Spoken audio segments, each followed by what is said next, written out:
Hey everyone and welcome back to the third part of Indian Contract Act. आज हम पढ़ेंगे different types of contract and agreement.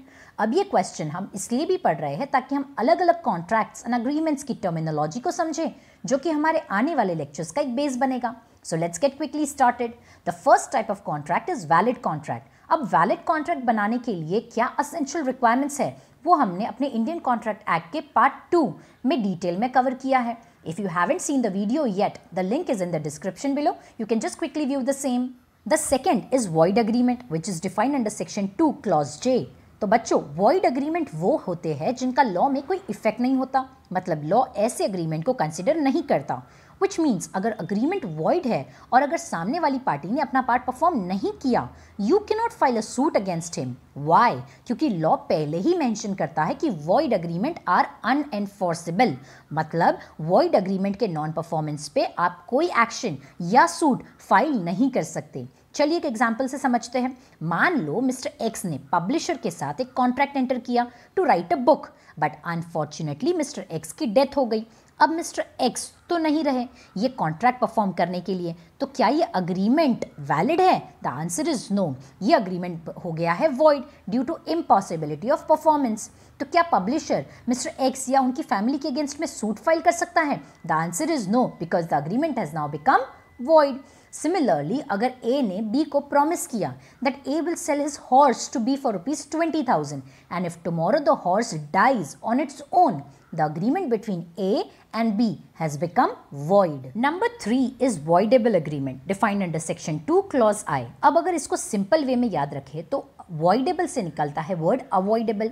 यानी अगर दो parties में से कोई एक पार्टी अगर अपना पार्ट परफॉर्म नहीं कर रहा है तो दूसरी पार्टी के पार्ट पे ये कॉन्ट्रैक्ट बन जाएगा avoidable. Let us understand by way of a simple example. Mr. Ram wanted to construct his house, so he appointed a constructor to construct his house. अब दोनों पार्टी के बीच में बन गया अग्रीमेंट. अग्रीमेंट में ये तय हुआ कि पहले मिस्टर राम पे करेंगे एंड अकॉर्डिंगली कंस्ट्रक्टर कंस्ट्रक्ट करेगा. फर्स्ट स्लैब शुरू करने से पहले mister Ram will pay 30% of payment to the constructor, तो कंस्ट्रक्टर फर्स्ट स्लैब बना देगा. अकॉर्डिंगली नेक्स्ट 30% पे होगा एंड सेकेंड स्लैब बन जाएगा एंड बैलेंस 40% पे होगा एंड लास्ट स्लैब कंस्ट्रक्ट होगा. अब यहाँ मिस्टर राम ने time to time first and second slab का पेमेंट कर दिया. अब फर्स्ट एंड सेकेंड स्लैब का पेमेंट करने के बाद कंस्ट्रक्टर ने फर्स्ट एंड सेकेंड स्लैब भी कंस्ट्रक्ट कर दिया.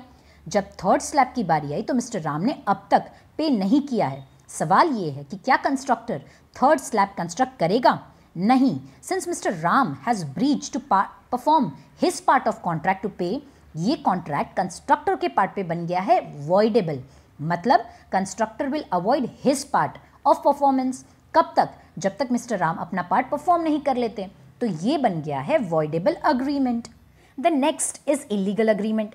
Any agreement entered which is against public policy, morality or is criminal in nature would be considered as an illegal agreement. For example, if I tell you that I will give you 50,000 rupees, you have to kidnap a particular person. Now there is an offer, there is an acceptance, but kidnapping, murder, dealing in drugs, etc. are all illegal activities and such agreement would be illegal agreement for which the parties who enter into such illegal agreement would be punished by the law. The next is expressed and implied agreement. अब expressed agreements वो होते हैं जो आप या तो orally enter करते हो या तो writing में. जैसे if I go to a shop and say uncle give me a 20 rupees notebook and I pay him 20 rupees and get the notebook. This contract was oral. Similarly, if I am selling my house to you and we both enter into a sale agreement in writing, this contract was written. यानी expressed agreement या तो orally enter किया जाएगा या तो writing में enter किया जाएगा. Whereas implied agreement वो agreement होते हैं जहां आप ना orally ना written में agreement enter करते हो, बल्कि here the agreement gets entered by the conduct or the act of the party. Let's take an example. If I go to a restaurant and the waiter comes and asks me politely that ma'am, what would you like to have? And looking at his polite gesture, I said, okay, 1 cup coffee. He got me a coffee and I drank it. Will I have to pay for the coffee? क्योंकि ना कोई offer था, ना कोई acceptance था before bringing the coffee. Of course, I had to pay because it is implied that if I am ordering something in a restaurant, I will have to pay for it. This is an implied agreement. जहां offer and acceptance oral या written form में नहीं बल्कि party के act and conduct से agreement बन जाता है. Now the next very important contract is quasi contract. अब ये रियल कॉन्ट्रैक्ट तो नहीं होते, बट हाँ कॉन्ट्रैक्ट जैसे होते हैं। पार्टीज इंटेंड नहीं करती कॉन्ट्रैक्ट एंटर करने के लिए, बट लॉ दोनों पार्टीज को कॉन्ट्रैक्ट में एंटर करवा देता है। चलिए कि एग्जाम्पल से समझते हैं क्वाजी कॉन्ट्रैक्ट को सिंपल वे में। मान लो if there was an unconscious patient who was brought into a hospital in a severe condition, the doctor examined his severity and treated him well. अब 2 दिन के बाद जब पेशेंट को होश आता है and he finds himself in the hospital, the doctor gives him the bill to pay. Patient confuse होकर कहता है कैसा बिल? क्या मैंने आपको ऑफर दिया था मुझे ठीक करने का? क्या मैंने आपसे कहा था मुझे ट्रीट करो? नो ना, तो there is no contract between us, no payment to be made. अब सोचो, क्या patient is liable to pay the amount to the doctor? The answer is yes, though there was no real contract between the patient and the doctor, but by the fiction of law, as the doctor has provided the necessities to the patient would be liable to pay the doctor's fees. This is quasi contract. I know, quasi contract पहली बार समझ नहीं आता। चलो और clearly समझने के लिए एक और एग्जाम्पल ले लेते हैं। मान लो if I ordered an online dress from Amazon and paid for it online, but the parcel wrongly got delivered to my neighbor's house. Now tell me, is my neighbor entitled to return me my parcel? Of course. In fact, मेरे और मेरे neighbor के बीच में quasi contract बन गया है, where if my neighbor doesn't return the parcel to me, तो as a true owner, I will have a right to take an action against my neighbor. अब यहाँ मैंने और मेरे neighbor ने कभी कोई contract enter तो नहीं किया, but by law हम दोनों कॉन्ट्रैक्ट में बाइंड हो गए हैं।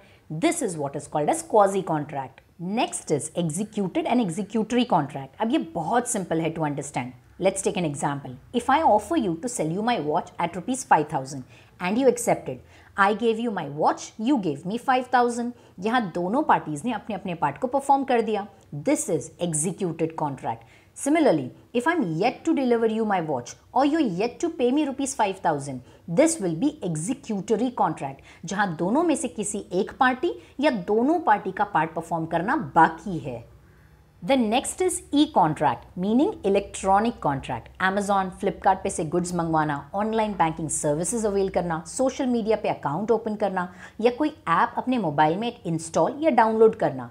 क्या आपने नोटिस किया है, ये सब करते वक्त आपको एक छोटा सा टर्म्स एंड कंडीशन पॉपअप होता है, जिसको अक्सर हम बिना पढ़े आई अग्री चेक बॉक्स पे क्लिक करके आगे बढ़ जाते हैं।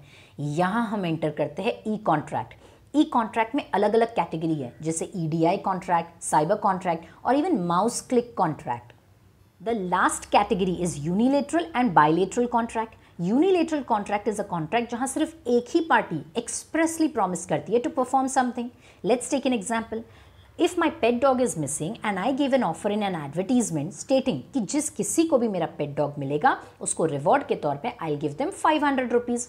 Now here, since only I am making an express promise to perform, this is called as unilateral agreement. Likewise, bilateral contract is where both parties exchange mutual promise. जैसे if I offer you to sell my watch at ₹5,000, you accept to pay me ₹5,000 for the watch. यहाँ दोनों parties अपने अपने part perform कर रहे हैं। This is bilateral contract. अब law exam में रिपीटेडली आने वाला distinguish between is agreement versus contract, which I have jotted the points here for your easy and quick understanding. So बच्चों, ये था entire different types of agreements and contracts. I hope आपको सारे type of agreements and contracts clear हुए होंगे। If you have any doubts pertaining to this, do let me know in the comment below. Also, if you want the PDF of this note, let me know your email ID in the comment section and we'll provide you the same. Till then, thank you everyone. Bye-bye.